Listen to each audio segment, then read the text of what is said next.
Bonsoir à tous, heureuse les moments ce dimanche de célébration des mères, à l'instar de Abla, 36 ans, veuve et mère de 6 enfants.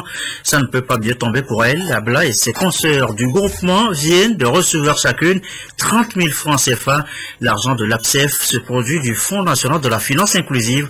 Récit ici à Vokoutimé et à Neho, visité par la ministre du Développement la base. Récit de Edem Soussoupo. Elle a parcouru près de 9 km pour se rendre à Neho et prendre son crédit APSEF, assez des pauvres au service financier.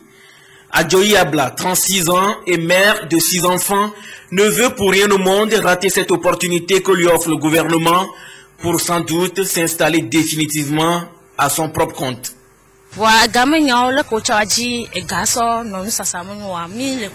Ces derniers temps, le problème d'argent se pose avec acuité. Au décès de mon premier mari, j'étais obligée de travailler chez une dame dans un foufou bar. J'ai suffisamment d'expérience et avec les 30 000 francs, je vais créer un foufou bar chez moi à Enfouin.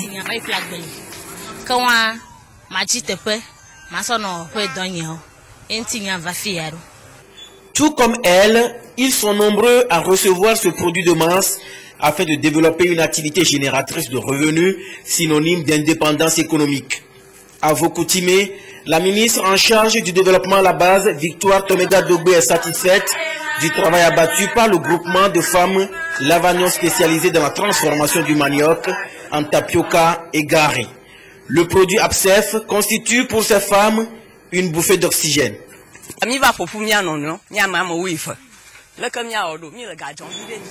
Nous sommes un groupement de 12 femmes et avec le crédit qu'on nous a accordé, nous avions commencé petitement cette activité et s'il plaît à Dieu, nos foyers seront épanouis. Nous ne pouvons que dire merci à ceux qui ont pensé à nous dans cette ferme de Vaughan.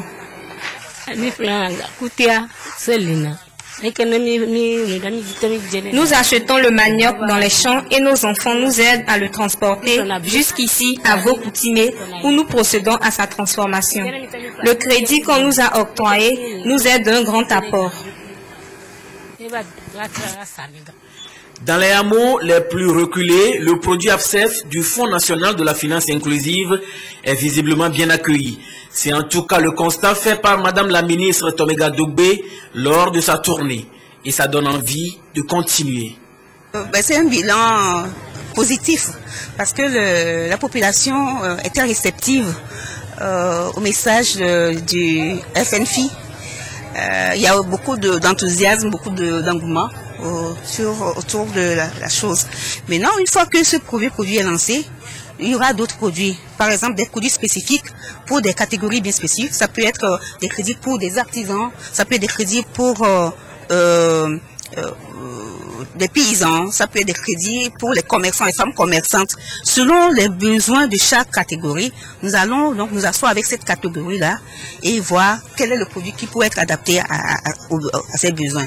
Donc pour nous, l'APSEF c'est un premier produit et déjà de même l'équipe de FNFI a commencé par réfléchir sur d'autres produits et nous espérons vraiment que d'ici la fin de l'année, d'autres produits pourront sortir, mais que ça sera des produits ciblés pour répondre à des besoins spécifiques.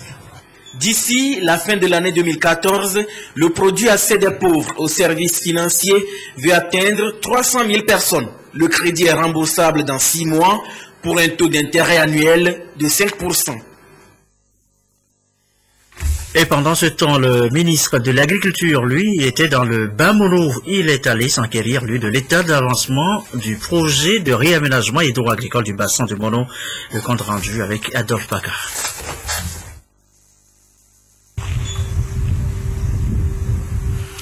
Immense est le travail qui se fait chaque jour depuis 5 ans, ici dans cette basse plaine rizicole du Bamono, avec pour but ultime le bien-être des populations. De 89 hectares d'exploitation, le gouvernement togolais mise désormais sur 520 hectares pour une production prévisionnelle de 7 tonnes de riz par hectare. C'est en substance le projet que pilote depuis 2009 à Agomeglouzou, l'entreprise Midnight Sun. Nous sommes autour de presque 200 hectares sur les 520 hectares, donc on est presque à la moitié. Mais cela veut dire que les autres parties sont en train quand même d'être aménagé parce que c'est un peu difficile. Aménagement hydro-agricole, construction d'adduction d'eau potable et d'une station de pompage pour lutter contre les inondations souvent provoquées par les crues du fleuve Mono, déplacement et dédommagement des populations entre autres. Les travaux ont évolué à plus de 90%. Le ministre en charge de l'agriculture espère vivement la fin des travaux bien faits, prévus d'ici à juin 2015, avec un résultat qui réponde aux attentes des bénéficiaires. Quand il y a de pareils aménagements, nécessairement, l'homme doit être affecté. Il y en a qui étaient pratiquement dans le lit du fleuve Mono. Il a été question de les déloger et de leur trouver un site avec même l'appui du gouvernement togolais. Ils ont été indemnisés, ils ont construit leur bâtisse.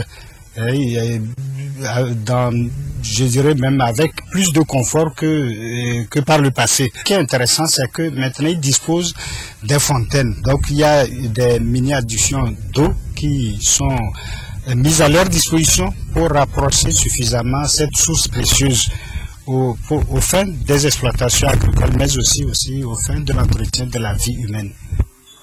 C'est un projet du gouvernement togolais au bénéfice d'une population de plus de 5000 habitants. Autre tournée à signaler dans cette édition, celle du ministre de la Planification, une tournée de redynamisation des services de son département, la commission, le comité d'aménagement du territoire, l'étape de Dapon, la correspondance de Désiré Alry. Le Togo, pour relancer son économie, s'est basé sur des outils de planification appropriés. Il s'agit du document complet de stratégie de réduction de la pauvreté, DSRP, pour la période 2009-2011, puis de la stratégie de croissance accélérée et de promotion de l'emploi SCAP, prévue pour prendre fin en 2017. Ces cas de référence de la politique nationale macroéconomique fédérateurs sont assortis d'un programme d'action prioritaire.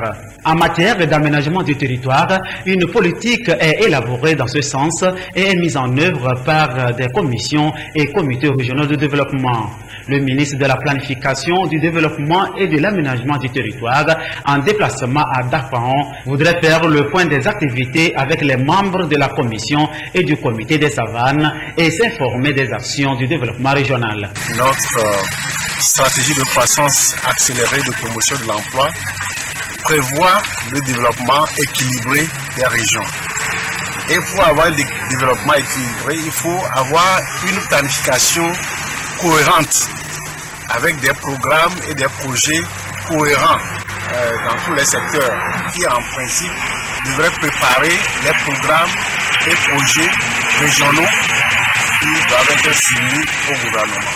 Nous avons tiré de bonnes leçons des rencontres que nous avons eues avec les acteurs et nous rendrons compte à Lomé, aux autorités, pour que des mesures soient prises en vue de redynamiser les structures, en vue de préparer des programmes et projets cohérents dans les régions, de sorte que la tâche du gouvernement soit facilitée.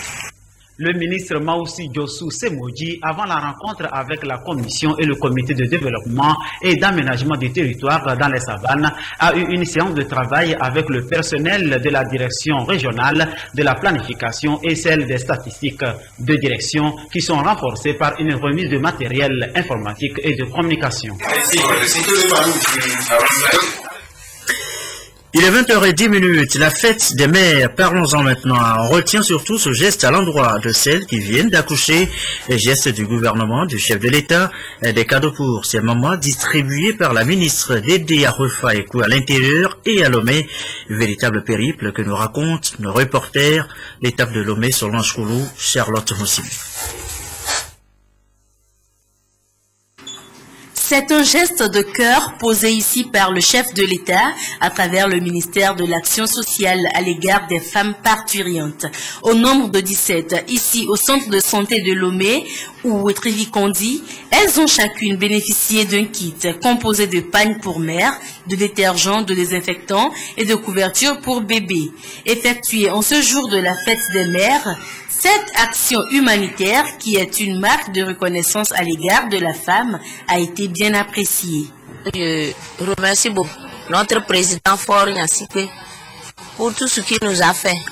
On est très contents.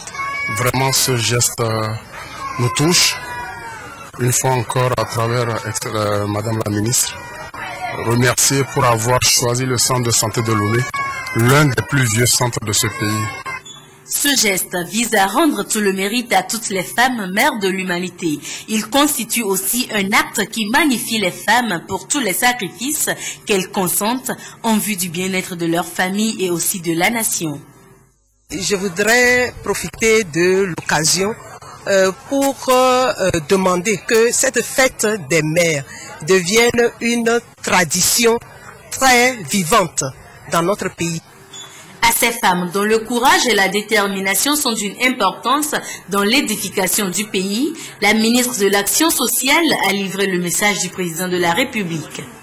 Les femmes ont été très contentes de recevoir ce don et ça nous a permis aussi de passer le message du chef de l'État qui est un message de bonne fête des mères à toutes les mamans du Togo et aussi pour réitérer son engagement pour la santé maternelle. C'est pour cela que nous avons fait ça dans les centres médicaux, donc les centres de santé et les hôpitaux. Et enfin pour exprimer aussi la gratitude au personnel médical qui se bat aux côtés de nos mamans et de nos enfants pour assurer leur santé. 200 femmes parturientes ont bénéficié de ce don sur toute l'étendue du territoire national. À Lomé, la délégation ministérielle s'est d'abord rendue au centre médico-social de Kakaveli, de Didjolé, avant de finir ensuite au centre de santé de Lomé. Jouer dans l'édification de la cité et la citoyenneté face aux enjeux du millénaire. Nos reporters sont toujours en cabine de montage. Nous reviendrons sur le sujet si tout va bien dans le courant de cette édition. On reste dans le rayon médical. Le temps de signaler ces consultations foraines initiées par M-Afrique, un partenariat avec la Jeune Chambre internationale en pleine activité en ce moment à Lomé. L'opération se déroule notamment à la prison civile de Lomé, à Djaglé, banlieue nord-est de Lomé, et à Toglekop. Et le compte rendu, Flora Zaouli, Élisée Kodo. C'est une journée pas comme les autres pour les détenus de la prison civile de Lomé. Ils ont reçu la visite de l'équipe de M-Afrique, sollicitée dans un partenariat avec la Jeune Chambre internationale, JCI, pour des actions humanitaires au profit des détenus.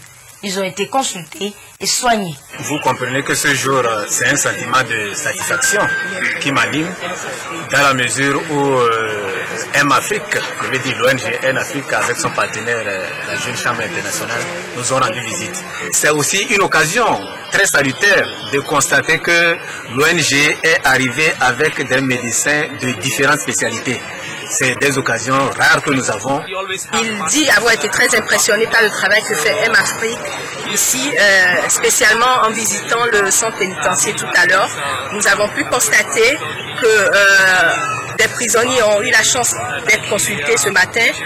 Nous avons été sollicités par la Jeune Chambre internationale qui organise donc à Lomé la grande conférence de zone Afrique et Moyen-Orient. Et dans leurs activités, ils ont programmé des actions communautaires. Donc par rapport à l'expertise que M-Afrique a en termes de prise en charge des patients, en termes d'approche de solutions communautaires, nous avons été sollicités pour réaliser cette grande activité en marge donc de cette conférence internationale qui se tient donc à Lomé. Nous avons été agréablement surpris de savoir que les dispositions étaient prises du côté de l'administration pour accueillir cette grande mission. L'équipe médicale de M-Afrique s'est également rendue à Djaglé et Toglekop. Des patients ont été également soulagés de nombreuses pathologies.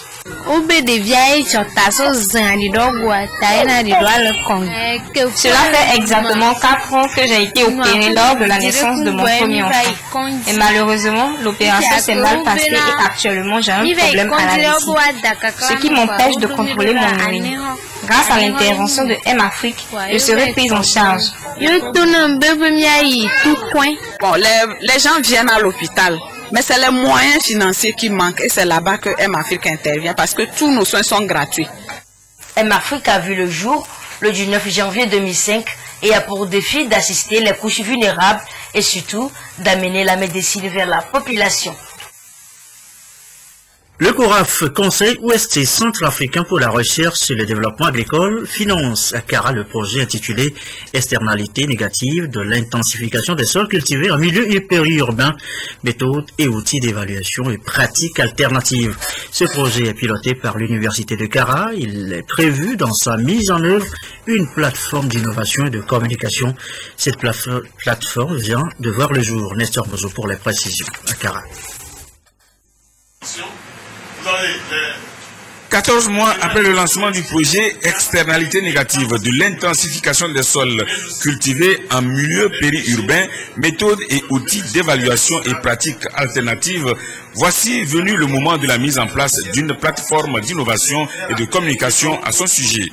La plateforme regroupe les représentants des services techniques impliqués dans l'assainissement urbain et dans l'agriculture, notamment la fabrication et l'utilisation des fertilisants à base des matériaux naturels. Le projet exécuté par la Faculté des sciences et techniques de l'Université de Kara est financé par le CORAF, Conseil ouest et centrafricain pour la recherche et le développement agricole. Il s'agit de partager les différentes expériences. Vous savez, à l'issue de ce projet, nous allons proposer des alternatives.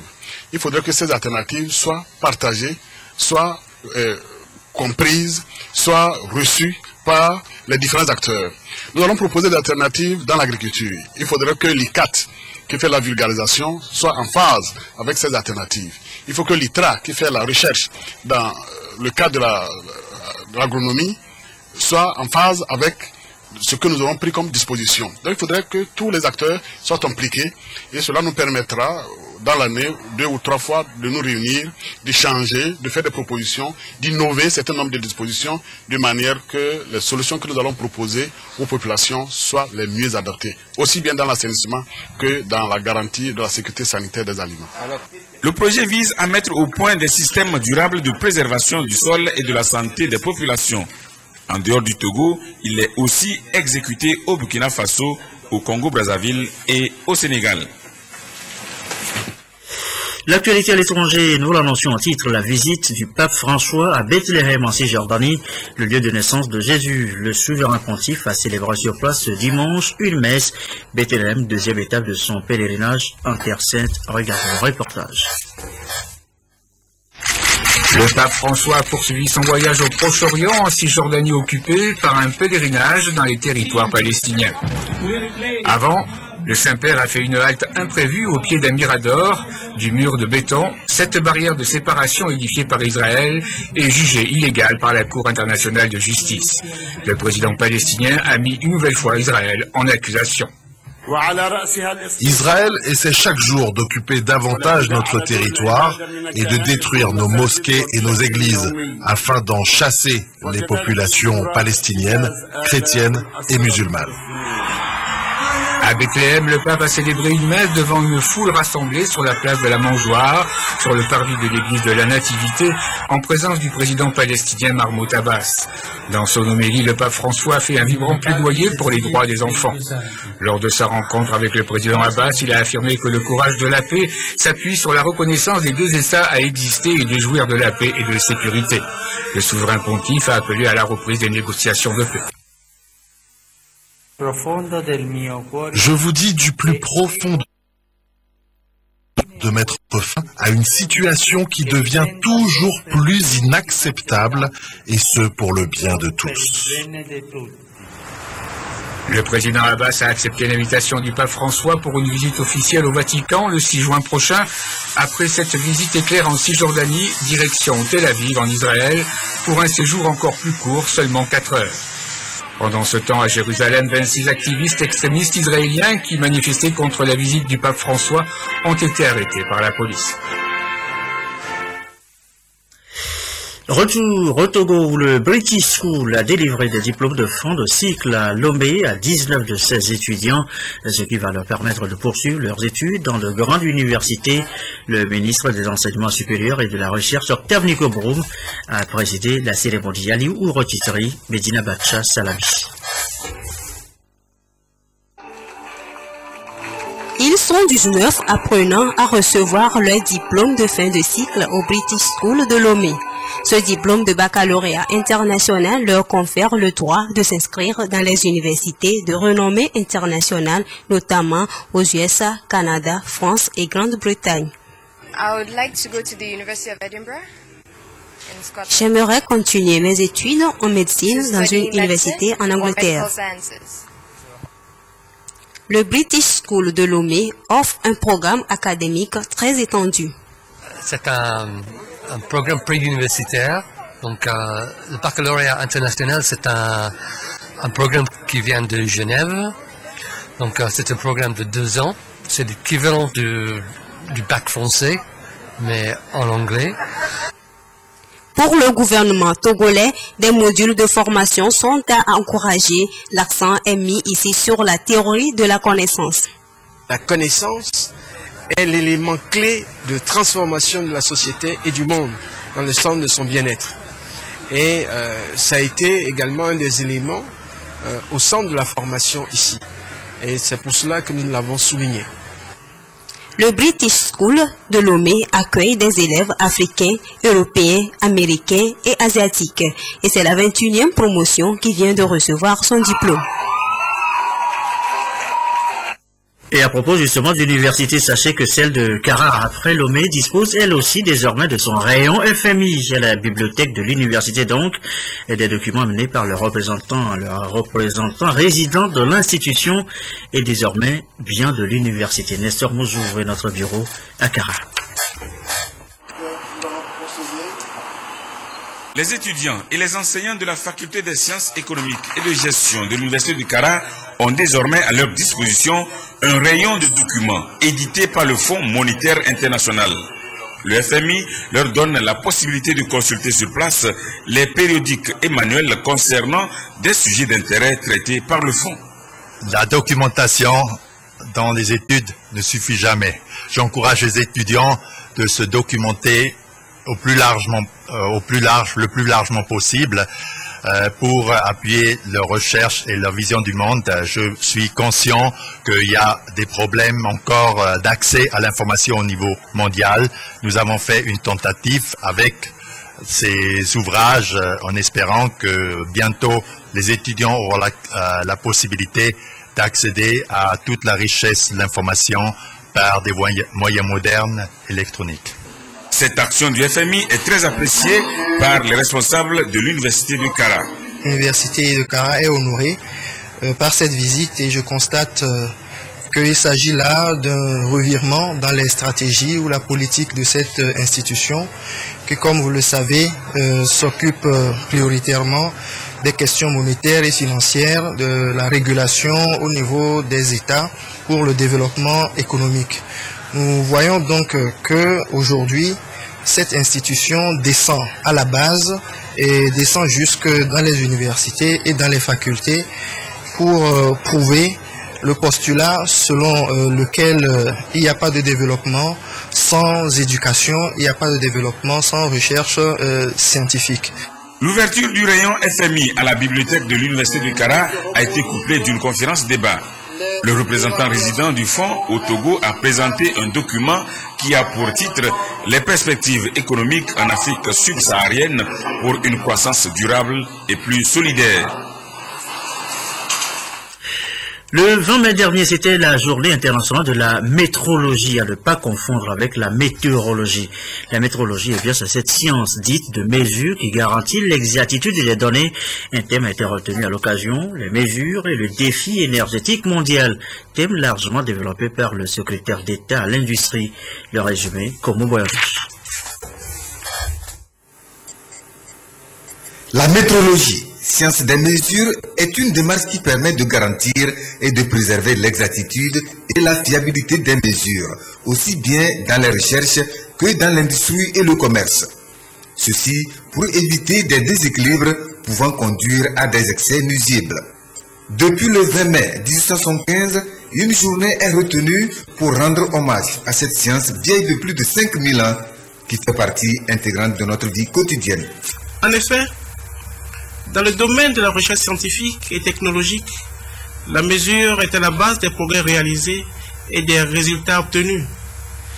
Dans le domaine de la santé, évidemment, Une petite erreur de dosage des médicaments peut causer la mort de milliers de patients.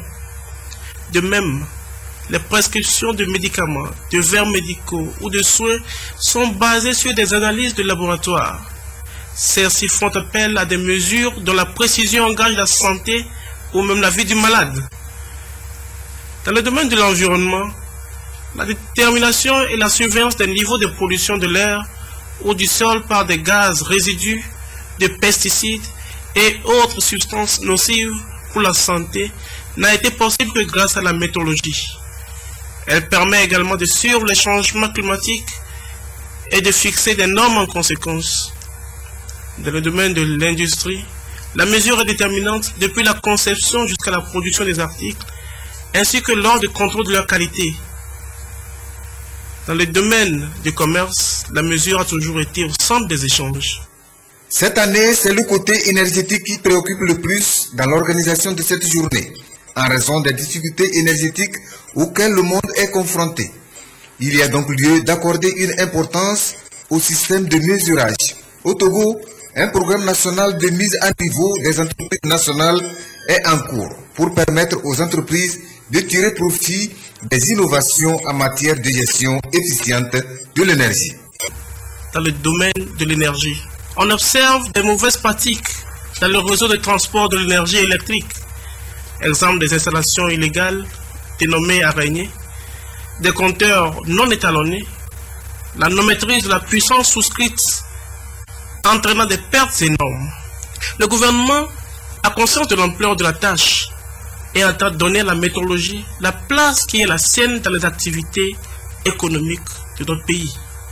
C'est ainsi que les tests d'application de la loi cadre numéro 2009-016/PR du 12 août 2009 portant organisation du schéma national d'harmonisation des activités de normalisation, d'agrément, de certification, d'accréditation, de météorologie, de l'environnement et de la qualité pour la mise en place d'une structure de météorologie sont en cours d'adoption. Un appel est donc lancé aux détenteurs d'appareils et d'instruments de mesure pour qu'ils les fassent vérifier et étalonner périodiquement en vue de leur bon fonctionnement. Le club de fin sur le festival de films de Lomé, il aura duré une semaine. L'apothéose hier, c'était au Grand Reste de Lomé pour cette 6e édition. Reportage Solange Koulou, Khaled Bonfo, Élisée Kodo. Le Festival international du film vidéo de Lomé Fifiville a pris fin après une semaine d'activité. Plusieurs films ont été primés, dont Sherifa du Togolais Steven Aff. Les jeunes ont participé avec des téléphones portables. Les jeunes vous ont présenté des films. Vous avez vu la teneur et la qualité de ces films. Vous avez vu la participation des créateurs du Nollywood qui sont là dans la salle parmi nous pour travailler avec le cinéma togolais. Donc autant de choses qui font que Fifiville grandit de jour en jour.